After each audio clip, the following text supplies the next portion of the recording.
Kitab Titus pasal 2. Titus pasal 2 ayat yang ke-11 sampai ayatnya yang ke-15. Kitab Titus pasal 2 ayatnya yang ke-11 sampai ayatnya yang ke-15. Dan sebelum kita mendengar bagian firman Tuhan, mari kita berdoa. Pencurahan Roh Kudus Tuhan memungkinkan kami untuk ada dan memiliki semangat baru untuk menjalani proses kehidupan yang diberkati oleh Tuhan dalam lindungan Allah dan dalam semangat memberitakan Injil. Dan Roh Kudus itu menuntun kami, membuat kami untuk memperbaharui hidup ini dari sebuah kehidupan lama yang tidak dikehendaki Allah menjadi sebuah kehidupan baru yang diberkati oleh Allah. Di hari Pentakosta kedua yang biasa dikenal dengan Senin Fest, kami ada dalam sebuah persekutuan jemaat Fathama. Dan yang kami boleh memberikan puji-pujian kepada kami hendak mendengarkan sabda yang adalah berita bagi kami dan terang di jalan-jalan kami. Tuhan tolong kami kuatkan dan mampukan agar firman ini benar-benar menjadi kekuatan bagi kami dan kami pun dapat menjadikan firman ini sebagai bagian dari kehidupan yang kami jalani dalam proses pembangunan hidup yang lebih baik di dalam dunia. Usir segala kuasa yang mengganggukan Tuhan. Roh Kudus-Mu senantiasa menyembuhkan, memampukan kami benar-benar memahami bagian firman. Bersabar kepada kami Tuhan dan persiapkanlah hati kami, sebab kami siap mendengarkan sabda. Amin. Titus pasal 2 ayatnya yang ke-11 sampai ayatnya yang ke-15. Demikian bunyinya, kasih karunia Allah menyelamatkan semua manusia. Karena kasih karunia Allah yang menyelamatkan semua manusia sudah nyata. Ia mendidik kita supaya kita meninggalkan kefasikan dan keinginan-keinginan duniawi, dan supaya kita hidup bijaksana, adil dan beribadah di dalam dunia sekarang, dengan menantikan pengharapan kita yang penuh bahagia dan penyataan kemuliaan Allah yang maha besar dan juru selamat kita Yesus Kristus, yang telah menyerahkan dirinya bagi kita untuk membebaskan kita dari segala kejahatan dan untuk menuduskan bagi dirinya suatu umat kepunyaannya sendiri yang rajin berbuat baik. Beritakanlah semuanya ini, nasihatilah dan yakinkanlah orang dengan segala kewibawaan. Janganlah ada orang yang menganggap engkau rendah. Demikian firman Tuhan. Yang berbahagia kita semua yang mendengar dan mau melaksanakannya dengan hidup kita lepas.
pujian yang diungkapkan oleh majelis jemaat kita yang berbahagia.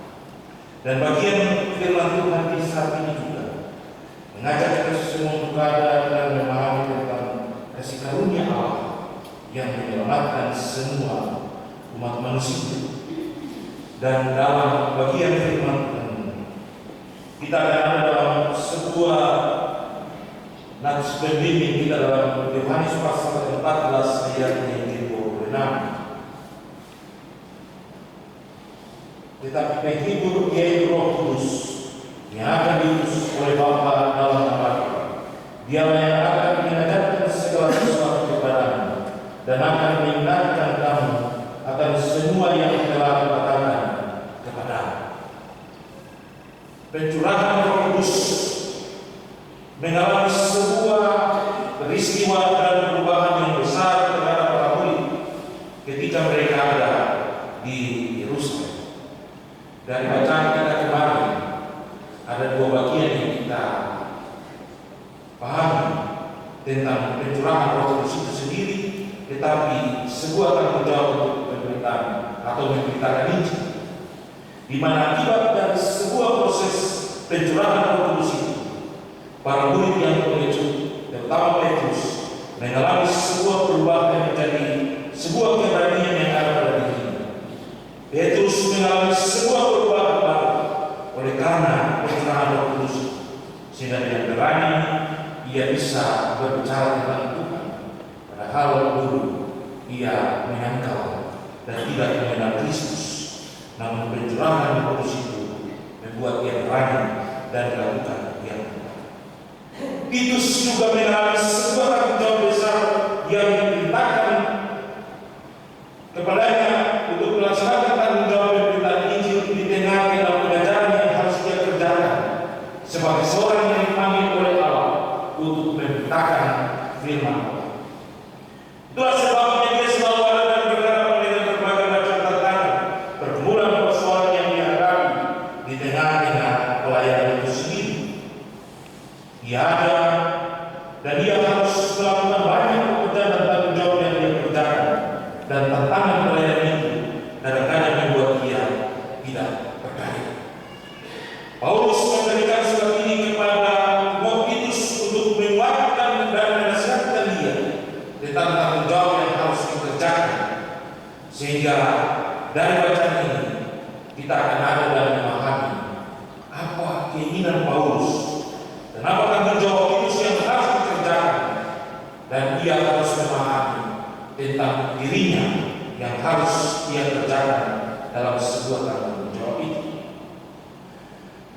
Tema khotbah kita di hari ini, Roh Kudus Tuhan Yesus Kristus dan kasih karunia. Ada tiga pokok penting yang akan menjadi pokok perenungan kita. Kita memandang pada Roh Kudus, kita memandang pada Tuhan Yesus Kristus, tetapi kita memandang dan melihat juga pada kasih karunia. Bagian firman Tuhan ini terbagi dalam dua bagian yang sangat penting. Yang pertama ayat 11 sampai ayat yang ke-14 yang mengisahkan tentang karya kasih karunia, di mana Paulus memberikan pengajaran iman, tetapi juga sebagai nasihat kepada Titus untuk memahami tentang kasih karunia Allah. Bagi Paulus, kasih karunia Allah sudah final atau sudah tuntas, karena Kristus telah menjalani semua proses itu. Manusia yang tadinya jauh dan menjadi musuh Allah telah dipersatukan oleh Kristus dalam kematian dan kebangkitannya. Dan Paulus mengajarkan Timotius supaya Timotius menyadari bahwa pengorbanan Kristus dengan kematian dan kebangkitan itu merupakan sebuah kasih karunia Allah yang telah dijalani dengan tuntas, dan setiap orang yang hidup dan menikmati kehidupan itu adalah sebuah proses perjalanan dari kasih karunia itu, sehingga dia menguatkan dan menasihatkan Titus supaya dia bisa ada dan dia bisa kuat karena dia hidup dalam kasih karunia. Itulah sebabnya Paulus mengingatkan Titus supaya dia dalam menjalani tanggung jawab untuk memberitakan Injil, dia harus menyadari bahwa ia ada pada masa di mana ia akan berhadapan dengan penguasa-penguasa, dia berhadapan dengan berbagai macam ajaran sesat, dia berhadapan dengan berbagai macam situasi yang sulit, dan dia harus ada dan dikuatkan oleh karena pengharapan yang besar kepada Kristus, karena Kristus telah melaksanakan sebuah tanggung jawab yang besar dan telah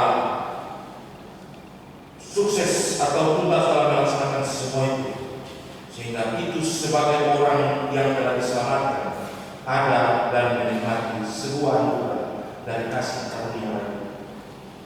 Bagi Paulus, kasih karunia Allah dalam hidup kita sebagaimana akan menuntun kita untuk mengisi atau menjalani hari hidup kita sebagai hari-hari yang penuh dengan karunia Allah. Paulus menasihatkan pada ayatnya yang ke-12, kasih karunia mendidik kita untuk meninggalkan kefasikan dan keinginan-keinginan dunia. Kasih karunia juga itu akan menuntun kita untuk kita akan tetap hidup bijaksana, dan kasih karunia itu adalah adil, serta kasih karunia Allah untuk bersekutu dengan Allah dalam ibadah-ibadah dan penyembahan. 4 hal yang sangat penting yang dijelaskan oleh Paulus dalam ayat yang ke-12 baca ini.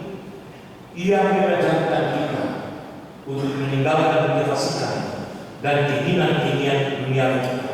Ia mengajarkan kita untuk menyadari bahwa Tuhan akan menuntun kita supaya kita memperoleh sebuah sikap yang bijaksana. Kasih karunia Allah itu juga akan mengajarkan kita untuk menentukan sebuah proses keadilan di tengah-tengah hidup ini, dan kasih karunia ini juga akan membuat kita menginginkan sebuah persekutuan dengan Allah dan beribadah dan melakukan penyembahan kepada Allah. Bagi Paulus itu merupakan bagian dari sebuah ungkapan syukur yang harus kita naikkan kepada Allah sebagai bagian dari rasa terima kasih kita, karena Kristus Yesus telah melakukan semua itu untuk kita.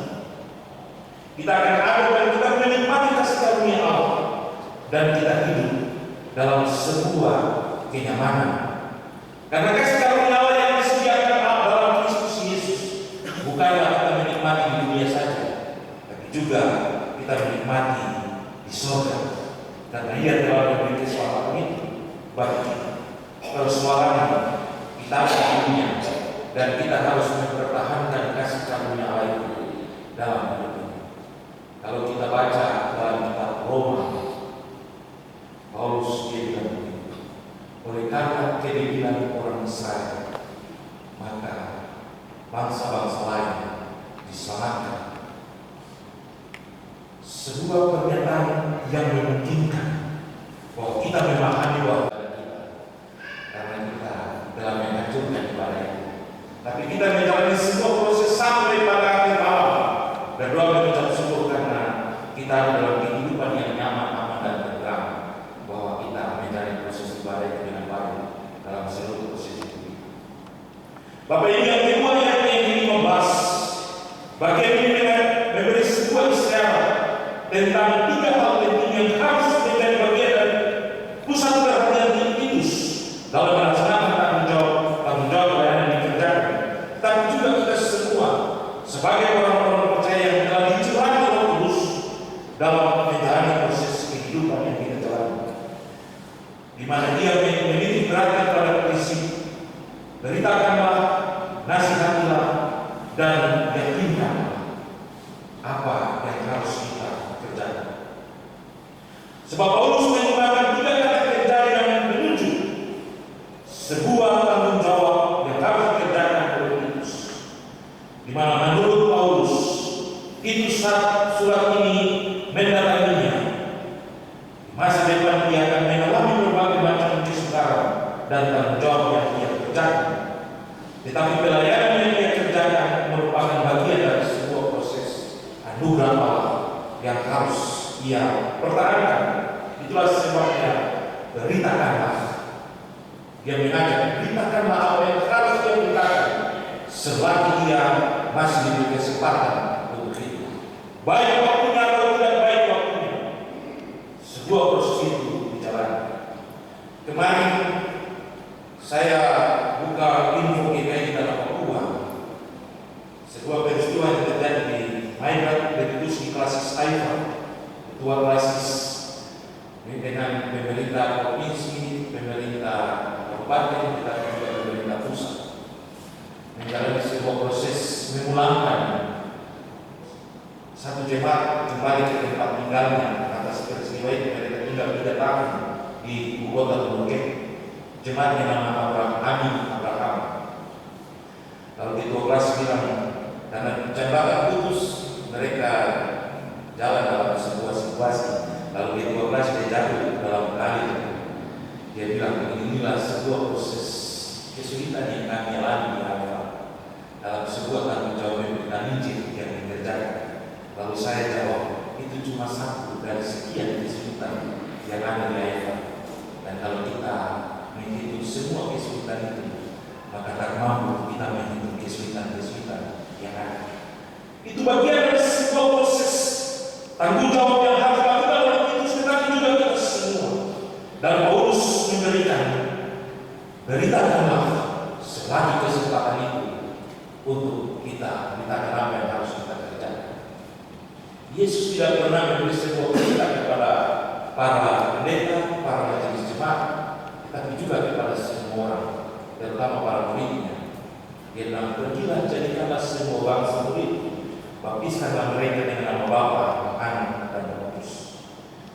Satu hal yang menjadi sebuah perhatian utama dalam kita Yesus, dia bilang, aku menyertai kamu sampai akhir zaman. Itulah sebabnya ketika dia Paulus memiliki beragam kepada pemerintahan, dia juga menasihatkan Paulus, Titus, untuk tetap dalam sebuah tanggung jawab. Nasihatilah untuk melakukan apa yang harus dikerjakan dalam pelayanan. Sebab sebagai seorang pelayan dia memiliki tanggung jawab untuk memberi sebuah nasihat, untuk membuat setiap orang yang menjadi pusat pemerintahan memahami dan melakukan apa yang harus dikerjakan dalam tanggung jawab yang dikerjakan. Nasihatilah selagi kita masih diberi tanggung jawab, harus menasihat. Karena Yesus memberi perintah yang untuk membaptiskan semua orang mengandung sebuah tanggung jawab yang besar. Kemarin dalam ibadah subuh saya bilang begini, kadang-kadang pendeta orang merasa bahwa mereka yang lebih utama dalam segala-galanya. Jadi soal pembaptisan saja orang tanya, anak ini siapa yang baptis? Saya yang baptis. Karena itu berarti saya dalam proses pembaptisan. Padahal yang membaptiskan anak itu sebagai pelayan dia baptiskan. Tapi proses pembaptisan itu semua orang menjadi bagian dari proses itu. Waktu jemaat sampaikan kepada majelis jemaat sampaikan kepada jemaat, dan jemaat semua hadir untuk menyaksikan proses pembaptisan itu. Maka secara tidak langsung kita semua ada dalam proses pembaptisan ini. Dan apalagi kita sendiri diundang untuk menjawab, untuk mendidik dan menjadi contoh bagi anak-anak itu, berarti kita menjadi penanggung jawab dalam sebuah proses. Itulah sebabnya dalam bagian ini Paulus bilang, ketika dia sudah memberitakan, dia harus memberi sebuah nasihat. Sebab nasihat itu akan membuat orang yang menjadi pusat pemberitaan itu menjalani sebuah proses kehidupan yang harus kita kerjakan. Dan kemudian terakhir dia bilang, yakinkanlah. Artinya bahwa Paulus untuk Titus memahami sungguh bahwa sebuah tanggung jawab dan pekerjaan yang dikerjakan itu harus diyakini bahwa Tuhan akan ada dan melihat semua itu dalam sebuah tanggung jawab. Karena Tuhan akan terus bekerja untuk mendatangkan segala kebaikan dan segala hal yang harus dikerjakan di tengah-tengah pekerjaan dan tanggung jawab pelayanan. Oleh sebab itu Bapak Ibu yang diberkati Tuhan, dari bagian yang dilakukan sebagai sebuah hal yang akan menuntun dan membuat kita menjalani proses kehidupan ke depan dalam seluruh perjalanan yang kita jalani. Firman Tuhan ini mengingatkan kita 5 hal penting yang harus kita perhatikan dan kita lakukan di tengah-tengah hidup. Yang pertama Bapak Ibu, dalam kehidupan kita kita harus menyadari bahwa kita ada dan kita hidup, dan kita telah dikaruniakan oleh Allah roh yang hidup, roh yang membuat kita ada dan kita bisa menikmati kehidupan ini. Kita bisa menjalani semua proses yang kita jalani dalam proses hidup ini, baik bekerja dalam kehidupan rumah tangga atau di mana saja. Roh itu telah ada dan dia tetap diam di dalam hidup kita. Itulah sebabnya tidak salah orang selalu bilang tubuh kita adalah baik Allah, karena roh Allah berdiam di dalamnya. Sebagai orang yang telah didiami oleh Roh Kudus dan dijadikannya sebagai baik Allah dalam hidup ini, Paulus mengingatkan, meninggalkan kefasikan dan keinginan-keinginan dunia yang menyesatkan di tengah-tengah hidup ini. Biasa tertulis di Facebook, bukannya memancarkan roh Allah, kelakuannya memancarkan roh iblis. Karena kita dan kita hidup dan orang melihat kita, oh memang untuk hidup itu muka itu baik, senyum dan lain sebagainya, tapi tindakan dan kelakuan memang iblis betul. Dan itulah yang harus kita lihat. Orang bukan karena bikin hal-hal yang lain satu dua kegiatan sudah telah berusaha baik, tetapi Yesus juga dia bilang begini, apa yang kedua dari kita yang menyakitkan juga itu merupakan bagian dari penghancuran roh Allah di tengah-tengah hidup. Jadi tidak salah ada ungkapan-ungkapan bahasa Indonesia, berkata itu lebih tajam dari sebuah perbuatan, karena perkataan itu menyakitkan dan menyayat hati dan bisa membuat orang harus melakukan tindakan-tindakan yang tidak bisa kita bayangkan. Oleh sebab itu kita harus menyadari bahwa Roh Kudus itu telah ada dan mendiami hidup kita dalam seluruh kehidupan yang kita jalani.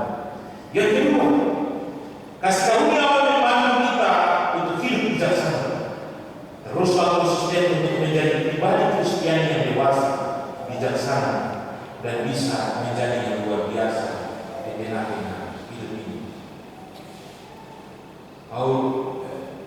Salomo ketika dia diperhadapkan dengan sebuah pergumulan, dia berdoa dan meminta kepada Tuhan, jangan kau kasih kekayaan, jangan kau kasih yang lain-lain, tapi kasih kepadaku kebijaksanaan, karena kebijaksanaan itu akan membuat kita ada dan mampu berada pada segala situasi yang kita jalani. Oleh sebab itu kita harus menyadari bahwa Roh Kudus telah ada di tengah-tengah kita dan merupakan bagian dari kasih karunia Allah. Maka Ia akan ada dan menuntut kita untuk menjadikan hidup kita bijaksana. Kita tetap ada dan konsisten dalam sebuah kehidupan yang kita jalani di tengah-tengah hidup ini. Sehingga jangan kita lewatkan pekerjaan Roh Kudus di tengah-tengah hidup kita.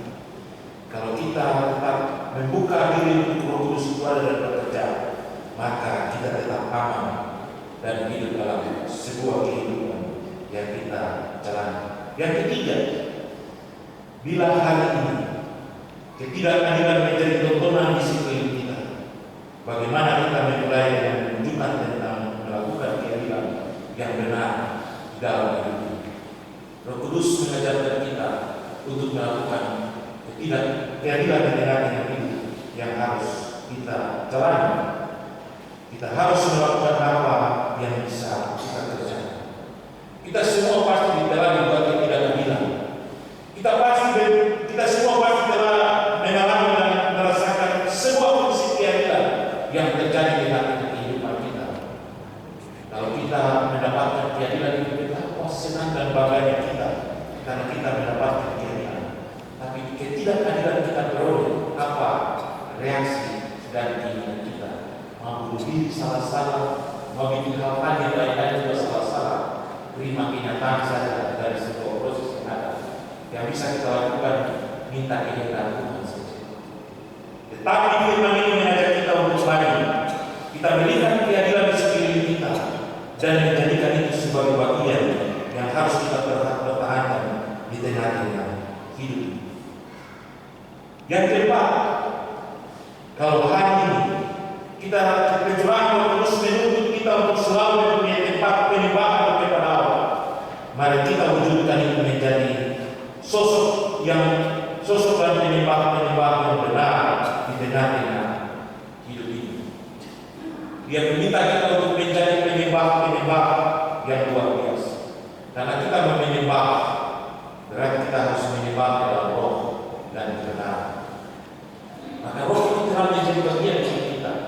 Maka kita harus menjadi penyembah yang benar, bukan penyembah yang tidak benar, tapi harus menjadi penyembah yang besar dan yang bisa membuat hal yang luar biasa bagi kemuliaan nama Tuhan. Yang terakhir kelima, bila itu sudah dibangun dalam sebuah kapasitasnya dan Paulus meyakinkannya bahwa ia adalah pemimpin dan bukan orang muda, ia adalah dipenuhi oleh Roh Kudus untuk melakukan hal-hal yang benar dan luar biasa di tengah-tengah hidup kita. Marilah kita menjadi sosok yang penting dalam memperintahkan pekerjaan itu. Ada bagian firman Tuhan yang bilang begini, janganlah engkau menganggap diri muda dan membuat orang lain menganggap engkau enteng, tapi pakailah Allah sebagai sosok yang membuat engkau mampu melakukan segala hal yang luar biasa. Kita ada dalam dunia kerja kita masing-masing. Kita ada dalam dunia keluarga kita. Kita ada dalam sebuah proses kehidupan yang kita jalani dengan hidup ini. Maka marilah kita membangun kapasitas hidup kita sebagai sosok yang luar biasa. Karena kita telah dipenuhi oleh Roh Kudus. Supaya Roh Kudus itu akan membuat kita menyadari dan melakukan segala hal yang luar biasa di tengah-tengah ini. Pesan Kristus bagi kita, aku menyertai kamu sampai akhir zaman. Bahkan dikatakan Allah turut bekerja bersama-sama dengan kita, mendatangkan kebaikan-kebaikan yang harus kita kerjakan. Maka jalanilah proses hidup ini, jalani semua hal yang harus kita kerjakan di tengah-tengah hidup ini. Jangan memandang muda, tua, tidak mampu atau mampu, kaya atau miskin, tidak memiliki pengetahuan atau tidak. Tapi selagi kita mampu melakukan segala sesuatu dengan dipimpin oleh Roh Kudus, maka Kristus juga akan menolong kita dalam sebuah tindakan dan tanggung jawab yang kita kerjakan di tengah-tengah hidup ini, sehingga segala hal kita mampu. Kalau majelis jemaat menyanyi Roh Kudus tetap teguh, maka jadikanlah Roh Kudus itu teguh di dalam hati kita, dalam diri kita, supaya kita akan menjadikan hidup ini berarti dan sempurna bagi kemuliaan Allah. Tuhan memberkati.